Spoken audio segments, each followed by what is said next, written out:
na po ang inyong gagawin para maging mas ligtas ang social media para sa lahat at lalo na po sa mga kabataan katulad ko? Truth or lie lang, walang kailangang paliwanagan. Gumamit ng wang-wang o police escort, truth or lie? Pakitaas po ang inyong sagot. The Philippines' #1 news source starts 2025 with a festive blast. Now how you can manifest your best year ever. Dating kapos, ngayon nakakaluwag-luwag na. Join us as we celebrate Sinulog in Cebu and Dinagyang in Iloilo. Hear from the candidates in the upcoming elections in Tanong ng Bayan, the GMA Senatorial Face-Off 2025. Love reigns throughout the month of Hearts. Kanilang atraksyon, matindi pa sa hampas ng alon. Kalahati to the favor of keeping Adela in the seminary because that will not be hard by the people. Come Women's Month, unbeatable school spirit will once again take center stage. As we bring to you the NCAA Siglo Uno cheerleading competition, women's volleyball tournaments, and the juniors basketball finals. And we will highlight the strength of the Filipina. Pero pag-iisipin namin, kung iisipin namin na isa kami sa mga instrumento para mas mailigtas yung mas marami pang buhay, ay wala pong nakakatakot. Start 2025 with the most trusted and reliable news source, GMA News TV. Ang mga reticulated python ay non-venomous. Ibig sabihin, wala silang kamandag. Alamin at pasukin ang mundo ng mga ahas. We're dealing with a snake that can swallow a whole adult goat. Malinis. Napakagandang candidate ito for release back into the wild. This year of the snake. Board Impact. On GMA News TV. Digital piracy, hindi ito maliit na bagay.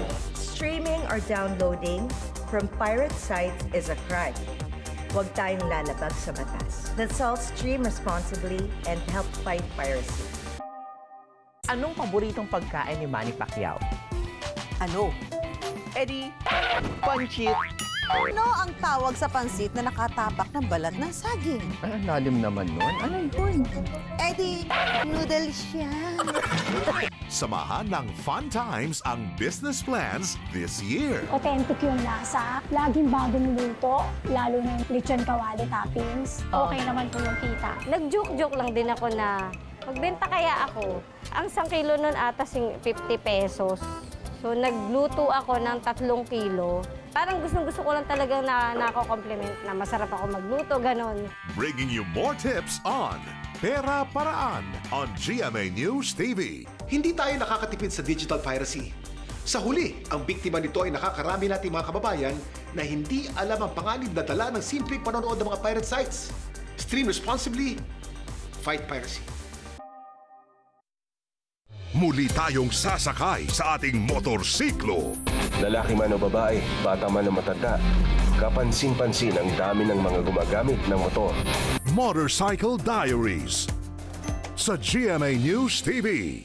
This season, Nakita nga po namin na naglalambingan sila, naghahabulan. Parang ang saya lang po nila tingnan. experience the different faces of love around you. Bibigyan kita ng 2 wheels. Yaya Maning was always there in times of comfort. She would always lend us a hand or listen to what we had to say. We treated her talaga like a second mom. Fill your days with good news. Only here on GMA News TV. Ang panonood sa mga pirate sites ay pwedeng mag-expose sa inyo sa mga cyber threats katulad ng personal data theft, financial loss, at hijacking ng inyong mga personal devices. Manood lamang sa mga legitimate platforms. Stream responsibly, fight piracy. the latest events happening in the country. Isang barko ng China ang namataang nagmamasid sa joint exercises ng AFP sa isang isla sa West Philippine Sea. And major news you need to know. Alinsunod ito sa kasunduan ng Agri-Department sa mga leader ng mga market association sa Metro Manila na dapat 3 hanggang 5 pesos lang kada kilo ang kita sa bigas. Delivered by Arnold Clavio and Pia Arcangel. Saksi sa GMA News TV. Aling mang sulok ng daigdig, aabutin. Tutuparin ang matayog na panata. Kapuso tayo, totoo ang binabalita. Kapuso, ikaw ang totoo. Bawat sentimong kinikita, pinaghihirapan at pinagpapaguran. Simula ng taon ng may mga solusyon. Investigative documentaries sa GMA News TV. Ngayong eleksyon 2025. Dapat totoo. Totoong impormasyon. Totoong balita. Totoong datos. Totoong numero. Totoong issue. Lahat ng ito, Sagot ng Team Totoo. ang malabo. Lilinawin natin. Ang magulo.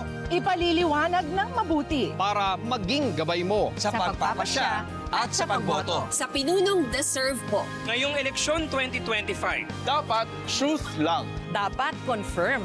Dapat legit. No cap. At spitting facts only tayo. Kami ang Team Totoo. Ngayong eleksyon 2025. Dapat totoo.